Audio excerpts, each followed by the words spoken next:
Hi, everyone. Judge Andrew Napolitano here for Judging Freedom. Today is Wednesday, March 15, 2023. It's a few minutes after 4 o'clock in the afternoon here on the East Coast. Colonel MacGregor joins us. Colonel, always a pleasure. Thank you for being here. I heard a statement from President Putin the other day about the relationship between the United States and Germany. President Putin said, Germany is still occupied. He didn't finish the sentence, but I think he obviously meant occupied as it was by the Allied forces after World War II. He was basically mocking the German government for putting up with the American government, telling it to sit down, be quiet, be a good boy while we destroy your pipeline with Russia. Yes, I wouldn't quite term the condition of our influence in Germany as equal to an occupation. That's over the top. But clearly, Mr. Scholz has behaved as though he were a vassal of the greater American empire. Today, I received an email about a firm in Germany that is involved with metal work. They make alloys, they build alloys, and they also bend metal and so forth. This firm has been in business since 1380. As a result of the loss of cheap energy, in other words, energy they can afford, which was the natural gas that came out of Russia, this firm, for the first time since 1380, is going out of business. And thousands of people are going to suffer as a result of this. And this is completely unnecessary. This shouldn't have happened. But that's just one more piece of evidence for the stupidity and the folly of destroying the Nord Stream 2. That was a monumental mistake. It's an act of war by the United States against the Germans. I don't think Mr. Scholz and his friends are going to be in government too much longer. I can't predict when, but I think the German people are going to object to this, and they've had enough of it. Well, they're going to find that guy on the sailboat. It's like the Minnow, the boat that got lost on Gilligan's Island. This is absurd.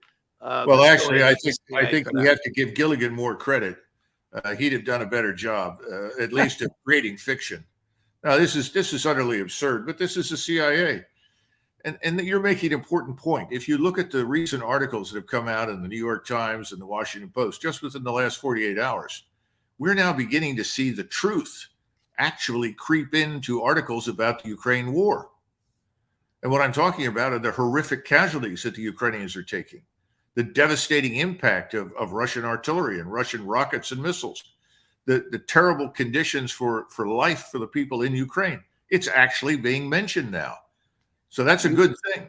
You recently wrote that well-regarded estimates show that between 150 and 200,000 Ukrainians have been killed in action. These are military people killed in action. And you saw another estimate that was as high as 250,000.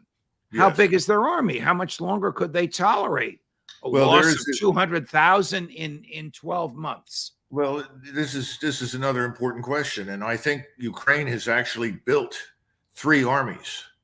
They had one that we destroyed, or actually the Russians destroyed early in the war, I would say between February and July.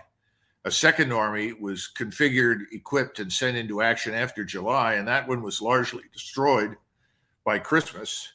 And then a third one was constructed. This is all based on waves of mobilization, inducting people forcibly and otherwise. It's gotten so bad with the manpower shortage in Ukraine that just yesterday I received reports from people in Odessa that told me they were watching as Ukrainian men of various ages, from 16 up to 50, were being apprehended in cafes and restaurants in Odessa, shoved into trucks and disappearing. Literally, no questions, no discussion. Get on the truck, gun in your face, you're going to the front. And we know from the reports we're getting from Ukrainian soldiers that post these things on the internet that the average life on the front for a new recruit is about 3 or 4 hours, because these people have no experience. They may get, if they're lucky, 3 or 4 weeks of training, some time on a rifle range. That's absurd. So they're getting more and more people killed needlessly. Colonel, even if they have 3 or 4 weeks of training, if they don't have ammunition in their weapons, the training is moot. They're just a body being sent out there to slaughter. Well, they are receiving small arms ammunition, maybe not as much as they would like. And of course, if you're in a combat zone, I can tell you from experience, you never have enough ammunition. You've got it piled up all around you. The last thing in the world is you don't want to run out of it. The problem for the Ukrainians is they've run out of artillery ammunition. And so they're not giving artillery support to their soldiers. Now, you're talking about a war which the Russians already have a 10-to-1 advantage in firepower from artillery systems. Now their own artillery can't fire because they don't have any more 155 shells. When you look at the losses, they range in the thousands for howitzers, tanks, and other equipment. The Russians are killing these things as fast as they show up. And a lot of it is done in the following way. A small drone is flown over Ukrainian lines. They discover that there's an artillery system, an air defense system, a radar. Then come a different set of drones that literally fly right into those pieces of equipment and disable them.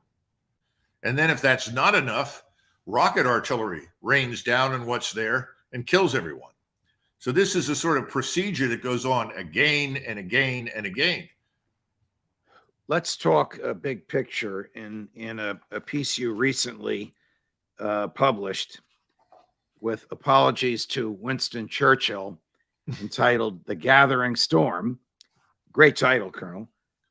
You actually give a little bit of praise to Secretary of State Tony Blinken, whom you refer to as a rabid supporter of the proxy war. We all know that, but one who recognizes that President Zelensky's insistence that we assist them to recapture the Crimea is A, absurd, and B, is a red line, which would result in disastrous consequences from President Putin. Right. Well, it's too bad he didn't reach that conclusion many months ago when we could have said that in January or December of last year and avoided that pointless discussion. The other thing is, I think William Butler Yeats was the first to talk about the gathering storm. So I don't think Winston originated that. But having said all of that, you mean they taught English courses at West Point?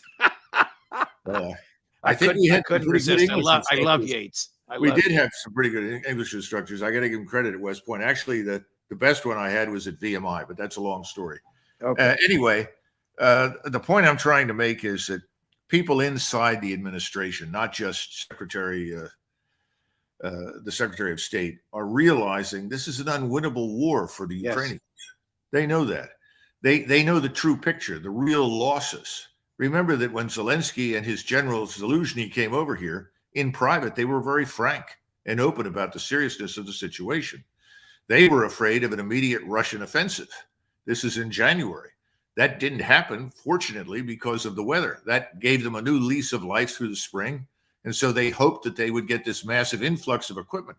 But we've reached the point now where even if they received laser pistols that everyone could use, they don't have people trained to use it. They don't have the trained manpower. The losses have been so bad, there's no combat experience.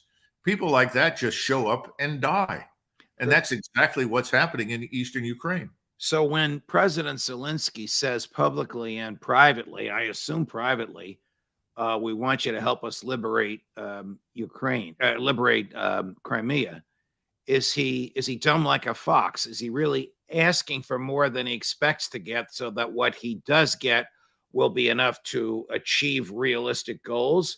Or does he really and truly believe that the West would help him invade Crimea no matter what the cost? And we can all only imagine what that cost would be.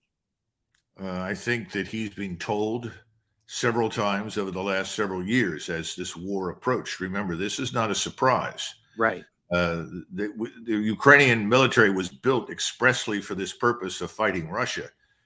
We thought that the Ukrainians would have the initiative and attack the two so-called breakaway republics first. That didn't happen. Putin preempted them and went into the area. But I think they have been told this over and over and over again. Now, We know that's not possible, but it may be he's also being told to maintain this fiction to the bitter end. If you say anything other than what we have been saying for months, we won't support you anymore. That's a distinct possibility. He did recently ask for cluster bombs. Now, cluster bombs have been defined as a war crime. I don't know how he knows we have them. I didn't know we have them. I don't know what we're doing with them. I'd be extremely dismayed if we gave them to him. Why would he ask for something like that? Well, I don't think he's concerned about damage to civilians, because the Ukrainian artillery in Donetsk has been firing artillery rounds into urban areas populated by Russians in Donetsk and Luhansk now for months and months and months. Remember, they killed 14,000 people between the coup and the invasion of Ukraine by the Russians. That's one of the reasons they went in. They wanted to put a stop to this. And it's now stopping, not completely, but they're getting closer to it on the Russian side. So I don't think he's worried about that, but we under no circumstances should supply it. I can tell you from personal experience with these munitions, they have a big problem with the dud rate. If you have 10, 15, 20% of the bomblets that do not explode, then they end up in the hands of children who don't know what they're looking at. It looks like a baseball. Right. And then you have horrific injuries. And then beyond that, then your wheeled vehicles, if they drive over them, they'll be destroyed. Right. It's a dumb idea. I would get rid of it. Well, we all signed, or certainly the U.S. signed a treaty in 2004. They're unmistakably, indisputably elements of war crimes and prohibited, but who knows if we really have them. A good friend of mine interviewed a good friend of yours. Jon Stewart interviewed Dave Petraeus. So here's General Petraeus, in fairness to him, at his ridiculous best. The security challenges that face us right now are more complex and actually greater than any that we have faced actually during the post-Cold War era. It's just hard to see the evidence of a learning curve manifest. It still feels like our foreign policy is everything, everywhere, all at once. Well, I think the argument there is going to be that, look, if we don't do it, someone else will. If you think of us as the guy in the circus who puts a plate on the stick and gets it spinning, the biggest plate, I think bigger than all the others together, is China. It's the U.S. relationship with China, the U.S. with our allies and partners. They help us keep some of these plates spinning. But then you have still North Korea with its nuclear program. But perhaps maybe the issue is Russia, we're not going to solve. And maybe it's American okay. Just understanding. Keep the plate spinning. So Jon Stewart is trying to make the argument against the use of American military to advance American exceptionalism, an argument you have made, I have made, people that agree with us have made, people watching us now have made.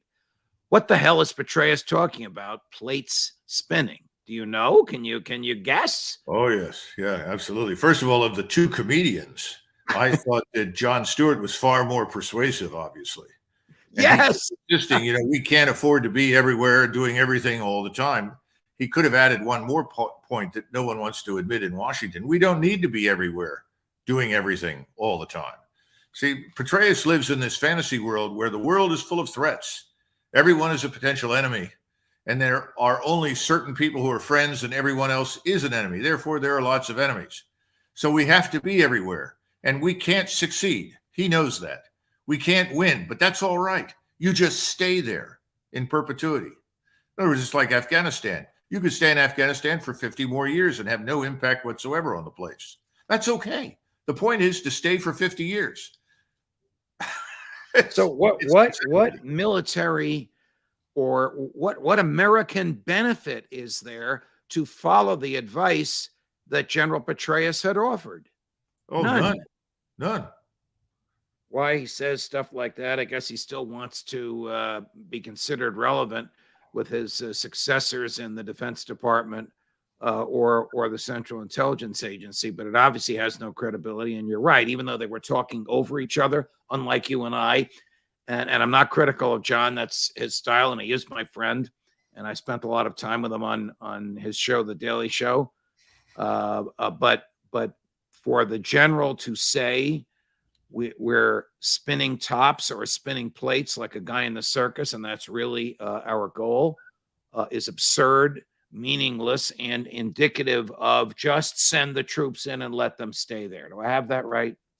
Yeah, absolutely. Because remember, large numbers of people in Washington, in the defense industries, in the political structures, they're all making lots of money. They're benefiting enormously from the largesse that flows from these military commitments.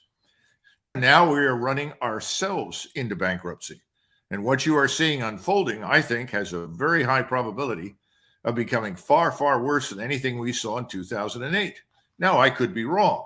There are lots of people who stand, oh, no, that's impossible. We will master this crisis. And of course, at the end of the discussion, the answer is always the same. We'll buy more treasuries and we'll print more money. Right. Well, God bless and good luck with that. I think those days are over. And I think we're going to watch this entire house of cards collapse. Now, when that happens, no one in Washington or anywhere else is going to give a damn what is happening in Ukraine or Southeast Asia or South Asia or Northeast Asia or anywhere else.